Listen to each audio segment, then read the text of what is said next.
Taman, por Mikhail Lermontov. Taman é a cidadezinha mais horrível de todas as que beiram as costas dos mares da Rússia. Quase morri de fome lá e ainda por cima escapei de ser afogado por alguém. Cheguei numa teleguinha de posta certa noite, a altas horas. O cocheiro parou seus cavalos cansados junto ao portão da única casa de pedra na entrada da cidade. O guarda, um cossaco do Mar Negro, ao ouvir o som do sino, gritou com sua voz selvagem, cheia de sono: "Quem vem lá?" E apareceram um suboficial de cossacos e um capataz. Expliquei-lhes que eu era o oficial e que me dirigia a serviço para minha unidade no fronte, sendo que, para tanto, exigia o alojamento que me era devido para a noite. O capataz nos acompanhou pela cidade. Todas as isbás a que batemos estavam ocupadas. Fazia frio e eu estava há 3 dias sem dormir. Aborreci-me e comecei a perder as estrebeiras. "Leva-me a qualquer lugar, ó paspalho!" Gritei. "Nem que seja para o inferno, conquanto que eu possa dormir." "Falta ainda um lugar", respondeu o capataz, coçando a nuca. "Só que não vai agradar a Vossa Excelência. Não é um lugar limpo." Sem entender o significado exato dessa última palavra, dei ordem que me conduzisse até lá. Depois de uma longa travessia pelos becos sujos, ladeados por cercas decrépitas, apeamos diante de uma casinha, bem na orla do mar. A lua cheia iluminava o telhado de junco e as paredes de minha nova morada. No quintal, cercado por um muro de pedras arredondadas, havia um outro casebre caindo aos pedaços, mais velho e menor que o primeiro. O barranco em que se encontrava descaía para o mar quase junto às suas paredes, e embaixo ouviam-se as ondas azul-escuras marulharem seu resmungo incessante. A lua contemplava calmamente o elemento agitado, a ela submisso, que ela governava, e eu pude divisar, à sua luz, longe da margem, 2 embarcações cujo cordame negro se projetava imóvel, qual teia de aranha, sobre a pálida linha do horizonte. "Há navios no porto", pensei. "Amanhã poderei ir a Gelendzhik." Meu ordenança era um cossaco de um dos regimentos da fronteira. Ordenei-lhe que baixasse a mala e liberasse o cocheiro. Comecei a chamar pelo dono da casa. Nada. Bati à porta. Nada. O que seria isso? Finalmente, um rapazinho de uns 14 anos pulou do alpendre em minha direção. "Onde está o patrão?" "Não há." "Como assim não há ninguém?" "Ninguém." "E a patroa?" "Foi para a aldeia." "Quem é, então, que vai me abrir a porta?" disse eu, chutando-a. A porta abriu-se por si só e sentiu-se uma baforada de mofo vinda de dentro. Acendi um fósforo e coloquei-o embaixo do nariz do moleque. O fósforo iluminou 2 olhos brancos. O rapazinho era cego, completamente cego, de nascença. Permaneceu imóvel diante de mim e eu comecei a estudar-lhe os traços. Confesso que pessoalmente tenho um preconceito arraigado contra todos os cegos, caolhos, surdos, mudos, pernetas, manetas, corcundas e assim por diante. Tenho reparado que existe sempre uma estranha ligação entre o exterior de uma pessoa e sua alma, como se, ao perder um órgão, ele perdesse também algum sentimento interior. Assim comecei a estudar o rosto do cego. Mas digam-me, o que se pode ler num rosto que não tem olhos?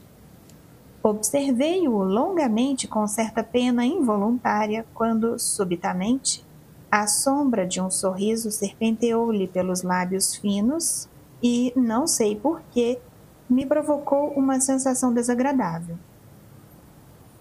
Em minha cabeça nasceu a suspeita de que este ceguinho não era tão cego como parecia.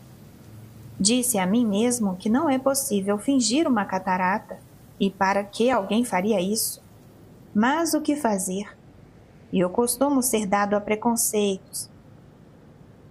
És o filho dos patrões? Perguntei-lhe afinal. Não. Então quem és? Um pobre órfão. E a patroa tem filhos? Não. Tem uma filha, mas desapareceu do outro lado do mar, com um tártaro. Que tártaro? Ninguém sabe.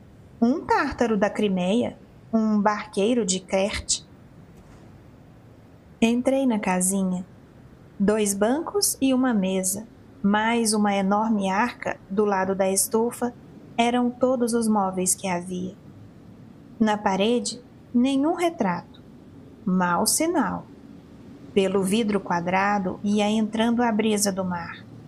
Tirei de minha bagagem um coto de vela de cera e, depois de acendê-lo, comecei a ajuntar minhas coisas. Num canto, o sabre e o fuzil, as pistolas na mesa, estendi a capa no banco e o cossaco fez o mesmo com a sua, no outro. Dentro de 10 minutos, ele já estava roncando, mas eu não conseguia pegar no sono. Na escuridão aparecia-me, o tempo todo, o rapazinho com os olhos brancos. Com isso, passou-se perto de 1 hora. O luar brilhava na janela e seu raio brincava no chão de terra da casinha.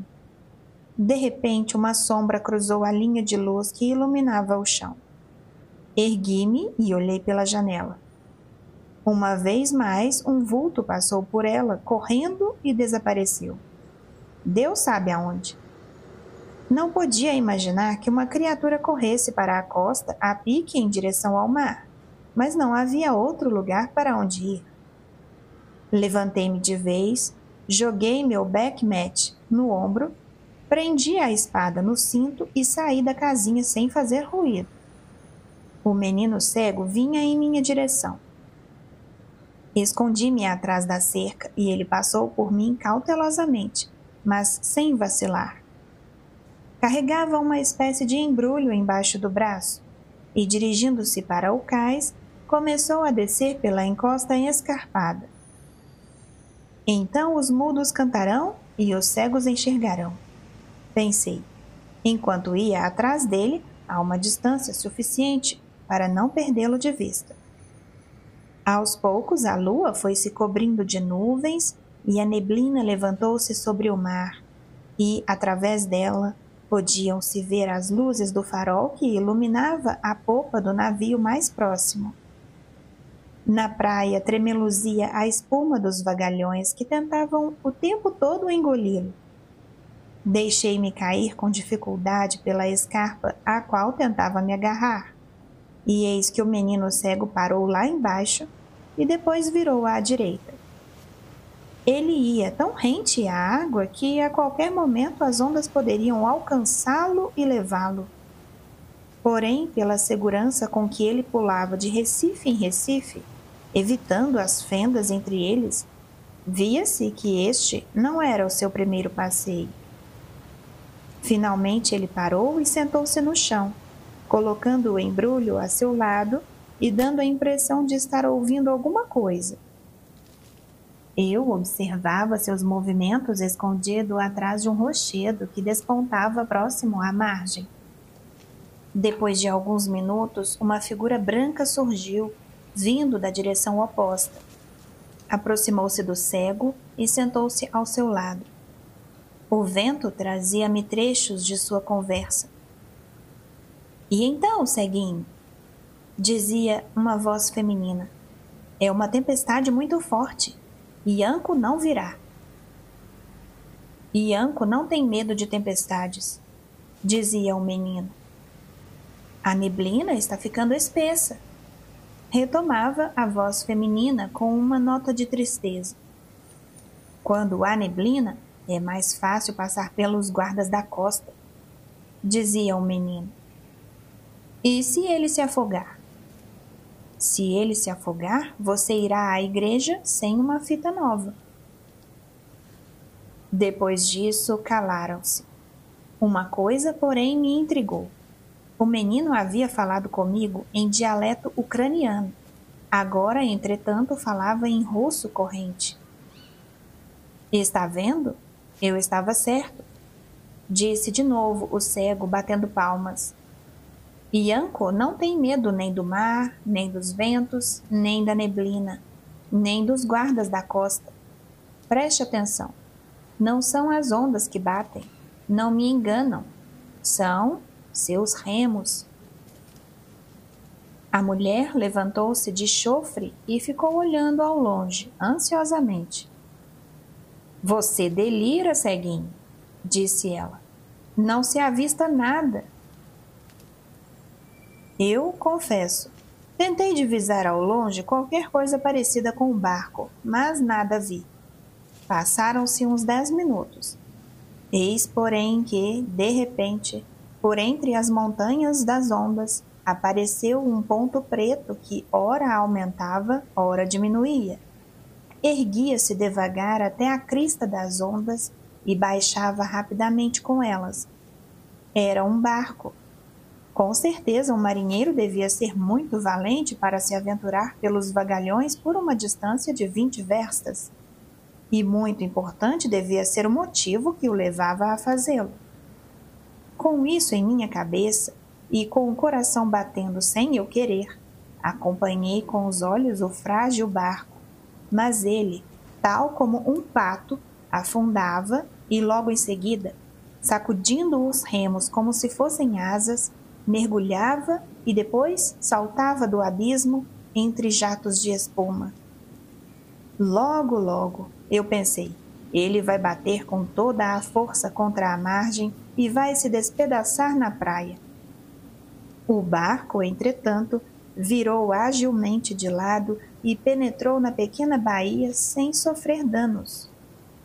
Dele saltou um homem de altura mediana, com um barrete tártaro de pele de ovelha na cabeça. Fez um sinal com a mão e os três começaram a descarregar algo do barco. Devia ser muito pesado e até agora não entendo como ele possa não ter virado. Cada um deles carregava um embrulho no ombro. Foram andando pela encosta e em breve perdi-os de vista. Tinha que voltar para casa. Confesso, porém, que todos esses fatos estranhos me perturbaram e mal consegui esperar a manhã chegar. Meu cossaco ficou muito surpreso quando, ao acordar, me viu completamente vestido, mas eu não lhe expliquei o porquê. Fiquei algum tempo à janela, admirando o céu azul, salpicado de nuvens esgarçadas, e a costa da Crimeia, que ao longe era uma faixa violeta terminando num rochedo encimado pela torre esbranquiçada de um farol. Dirigi-me depois para o forte de Fanagória para saber do comandante quando poderia partir para Gelendik. Infelizmente, nada feito. O comandante não conseguiu dar-me uma resposta segura. Todas as embarcações ancoradas no cais ou eram barcos de guardas costeiros ou de mercadores que ainda estavam esperando pela arrumação da carga, que sequer começara. Pode ser que dentro de 3 ou 4 dias chegue o barco do correio, disse o comandante. Nesse caso, veremos. Eu voltei para casa irritado e de cara fechada. À porta encontrei o meu cossaco, que parecia assustado. Vai mal, senhor, disse ele. Sim, meu irmão. Sabe Deus quando conseguiremos sair daqui. Ao ouvir estas palavras, o cossaco ficou ainda mais agitado e, inclinando-se para mim, disse em voz baixa: Este não é um lugar bom, irmão. Quem me falou isso foi um suboficial de cossacos do Mar Negro que encontrei hoje, meu conhecido. Ele serviu na minha unidade 1 ano atrás. Quando lhe contei onde estávamos alojados, ele me disse: Ali tem coisa, irmão. As pessoas não prestam. E esse cego, então? Ele vai sozinho para todo lado, na venda comprar pão, buscar água, e todos parecem achar isso a coisa mais natural. E daí? Pelo menos a mulher voltou? Sim, a velha voltou hoje, quando o senhor não estava, e veio junto com a filha. Que filha? Ela não tem nenhuma filha. Deus sabe quem é, então, se não é a filha. Olhe lá, a velha está em casa agora. Fui para lá. O fogão estava a todo vapor e a comida que estava sendo preparada parecia cara demais para gente pobre. E todas as perguntas que fiz à velha respondia que não ouvia, que era surda. O que eu poderia fazer? Virei-me para o cego que estava sentado ao lado do fogão e colocava uns gravetos secos no fogo. E então, seu diabinho cego? Falei, puxando-o pela orelha. Diga, por que você andava de noite com aquele embrulho, hein? O ceguinho, de repente, começou a chorar, a gritar, a gemer. Não andei por lugar nenhum? Eu? Com um embrulho? Que embrulho?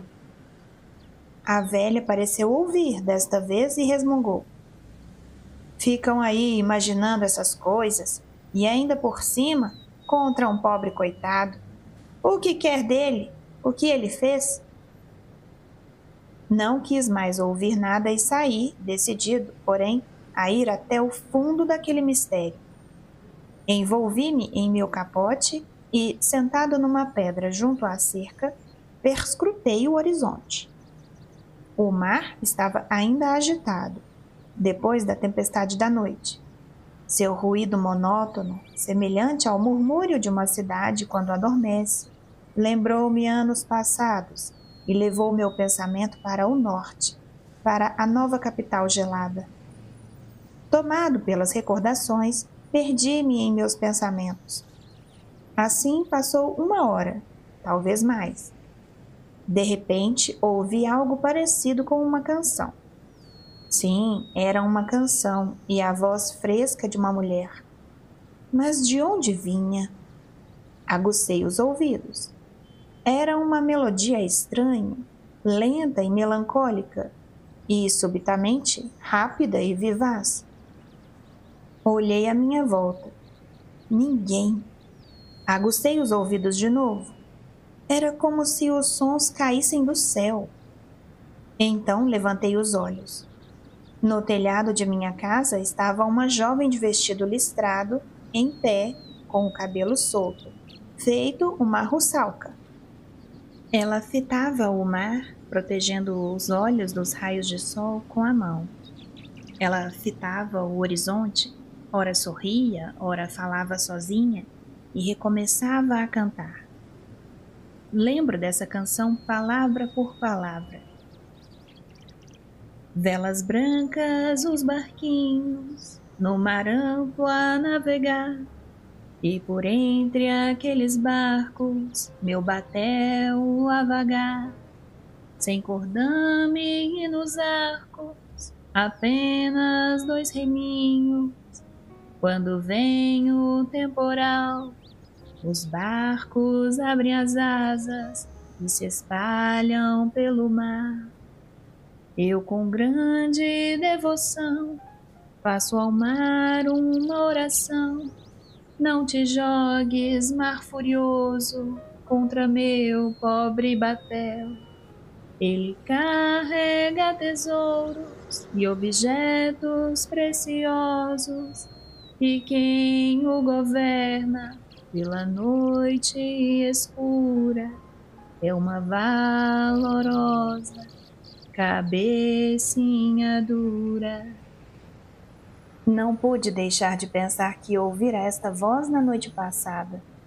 Tentei lembrar por um instante e, quando olhei de novo para o telhado, a moça já não estava mais lá. Subitamente vi-a passar correndo por mim, cantarolando outra coisa e estalando os dedos, entrando precipitadamente na casa onde estava a velha. Logo iniciou-se uma discussão entre as duas. A velha parecia zangada, a jovem gargalhava. Depois vi novamente minha Ondina correr na minha direção. Ela parou bem à minha frente e fitou-me nos olhos, como que surpresa com minha presença. Depois virou-se e foi-se, de mansinho, em direção ao cais. Mas não terminou assim. Ela ficou o dia inteiro rondando meu quarto. O canto e o saltitar não pararam um instante. Que ser estranho! Em seu rosto não havia o menor traço de loucura. Ao contrário, seus olhos, quando me fitava, eram brilhantes e penetrantes. Pareciam dotados de alguma força magnética e davam a impressão, todas as vezes, de estarem esperando alguma pergunta. Mas todas as vezes que eu tentava falar, ela fugia, com um sorriso matreiro. Decididamente, nunca vira uma mulher como ela. Não era nenhuma beleza, mas também quanto à beleza tenho meus preconceitos. Ela tinha muita raça, e a raça nas mulheres é como nos cavalos, uma coisa muito importante. Esta descoberta deve-se, primeiramente, à La Jeune France. Ela, a raça, não a La Jeune France. Vê-se no jeito de ela andar, nas suas mãos, em seus pés, no nariz, principalmente. Na Rússia, um nariz bem feito é mais raro do que um belo pezinho. Minha cantora não parecia ter mais do que 18 anos. Senti-me atraído por seu talhe esbelto, pela peculiar inclinação de sua cabeça, pelo brilho dourado de sua pele bronzeada, nos ombros e no pescoço, por seu cabelo longo, castanho claro e, acima de tudo, por seu nariz perfeito. Tudo isso me encantava. Apesar de eu ler alguma coisa de selvagem e de suspeito em seus olhares enviesados, apesar de algo indefinido em seu sorriso, a força dos preconceitos é tal que seu nariz perfeito me tirava do juízo. Imaginava ter encontrado a Mignon de Guet, essa criatura fabulosa de sua imaginação germânica. Na verdade, ambas tinham muito em comum. As mesmas mudanças de humor, de uma atividade incansável a uma inércia completa, as mesmas falas enigmáticas, os mesmos cantos esquisitos, os mesmos saltos. À tardinha, eu a retive na entrada de sua casa e lhe disse: "Diga-me, beleza", disse eu, "o que você estava fazendo no telhado hoje?" "Estava vendo de onde soprava o vento." "E por que você queria sabê-lo?" "De onde sopra o vento, sopra a felicidade." "Você cantava a sua canção para lhe dar sorte, então?" "Onde se canta, se é feliz." "E se sua canção não lhe trouxer felicidade?" "E daí? Onde não for melhor, será pior. Do bem ao mal, a distância é pouca." "Mas quem lhe ensinou esta canção?" "Ninguém ensinou. Fico imaginando e canto. Quem deve ouvir, ouve. Quem não deve, não entende." "E qual é o seu nome, minha cantora?" "Quem me batizou sabe." "E quem a batizou?" "Como eu vou saber?"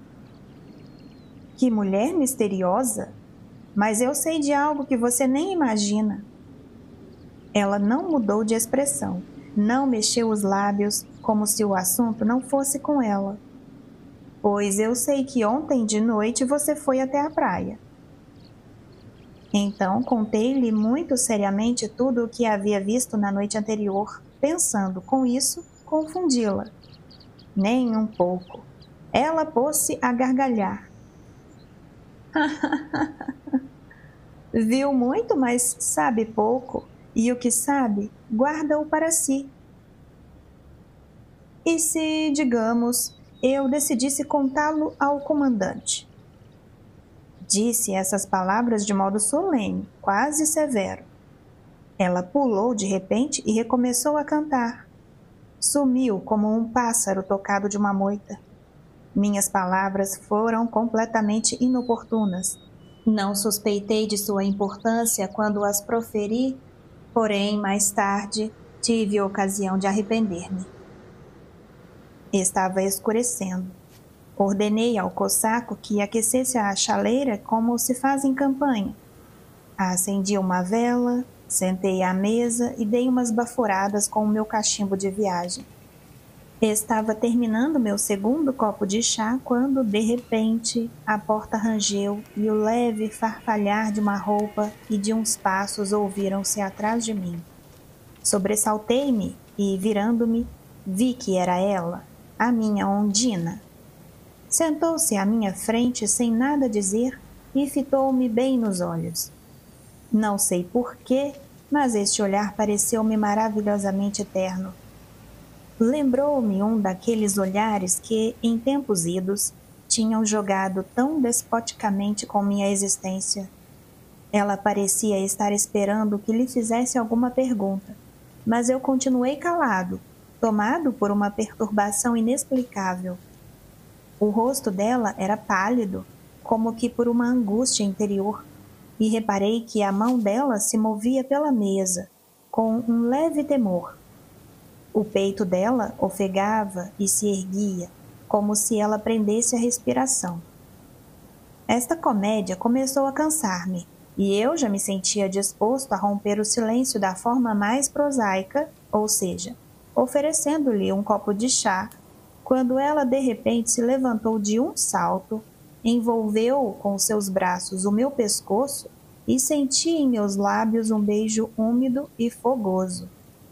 Não enxerguei mais nada.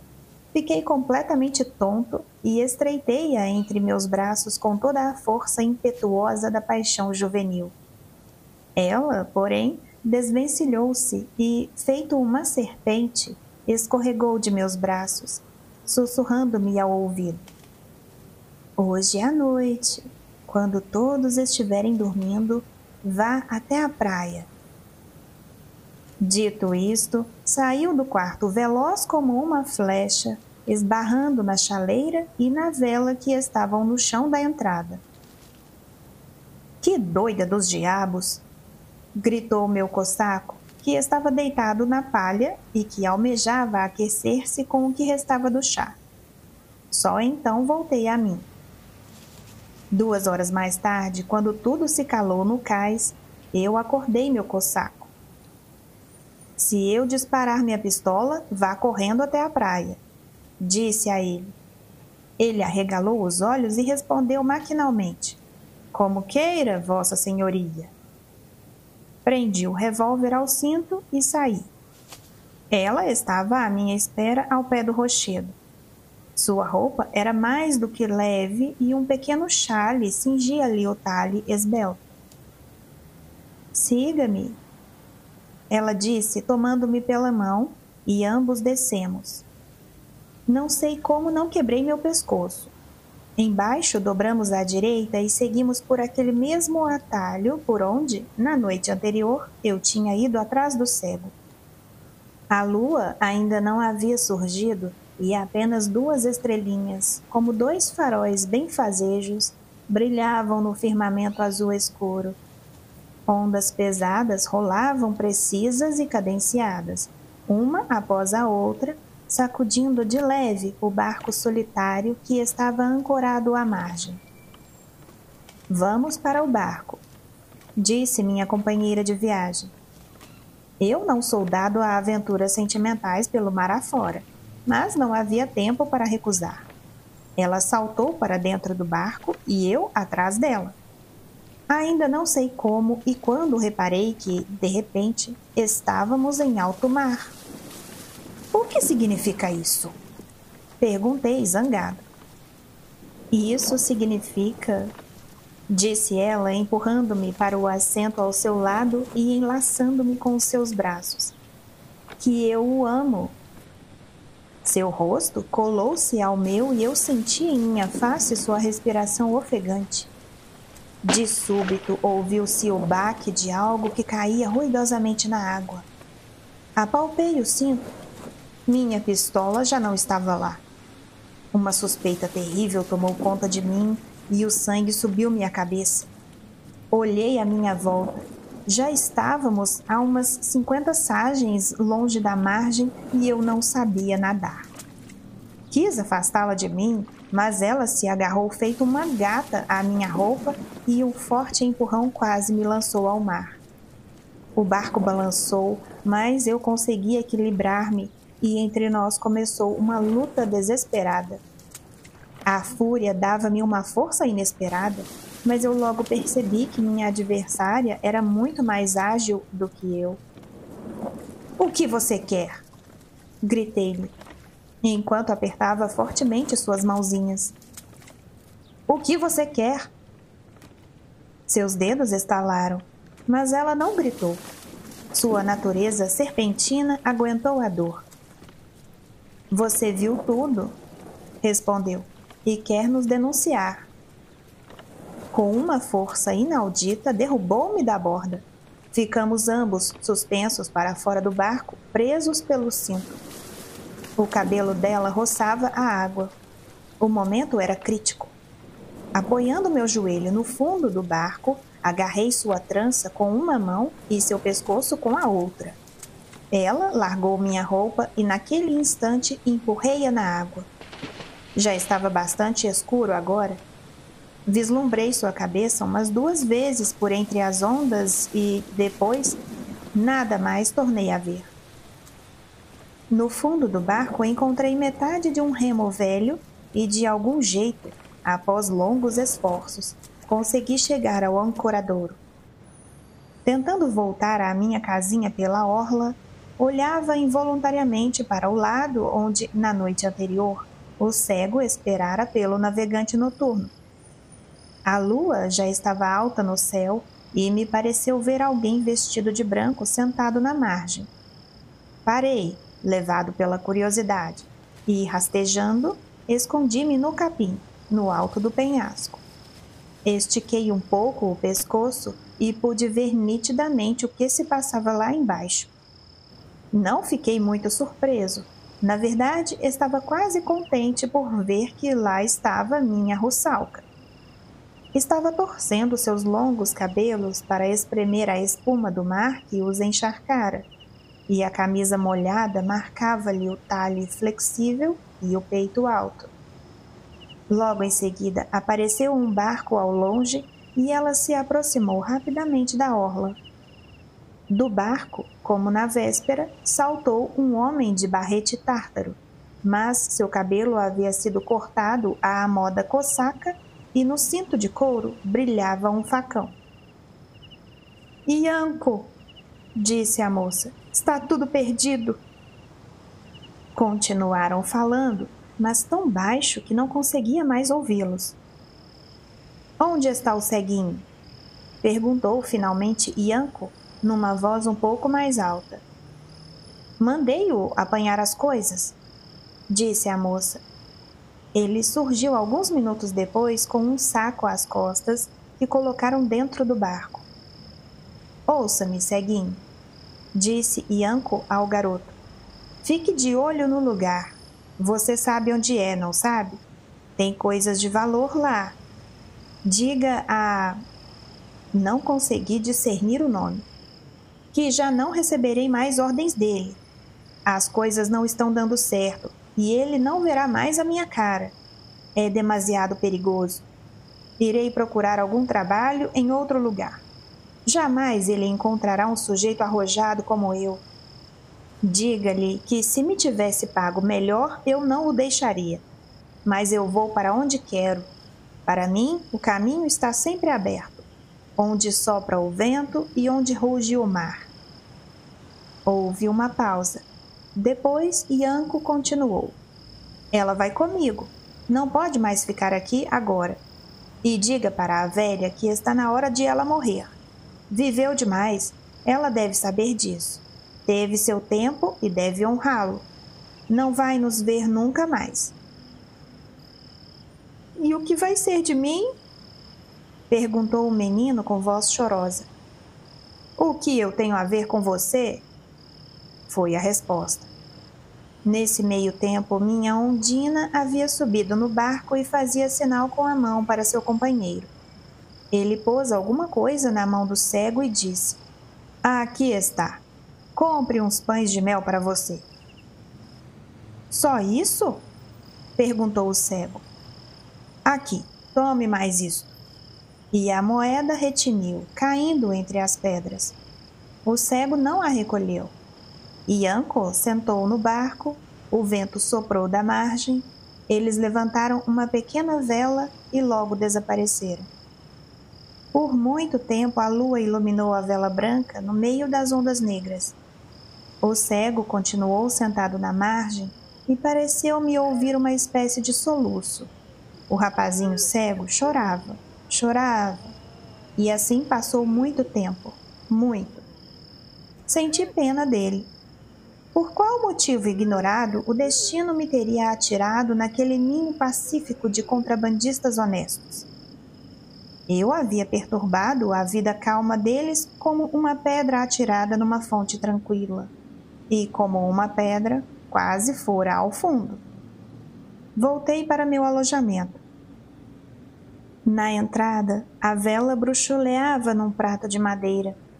Contrariando minhas ordens, meu cossaco estava adormecido como uma pedra, o fuzil entre as mãos. Não o acordei, mas peguei a vela e entrei. Para meu desespero, descobri que minha caixa, meu sabre com a empunhadura de prata e meu punhal de daguestão, presente de um amigo, haviam desaparecido. Só então dei-me conta do que estava carregando o danado do menino. Acordei meu cossaco nada amigavelmente e repreendi-o brutalmente, mas não havia nada a ser feito. Certamente não podia apresentar queixa à autoridade de que havia sido roubado por um menino cego e quase afogado por uma moça de 18 anos. Graças aos céus, na manhã seguinte havia um barco e eu pude deixar Tamã. Não tenho ideia do que se passou com a velha, nem com o pobre menino cego. De qualquer maneira, o que tenho eu a ver com as alegrias e as tribulações da humanidade? Eu, um oficial itinerante com salvo-conduto do Estado. Final da leitura do conto Tamã, por Mikhail Lermontov.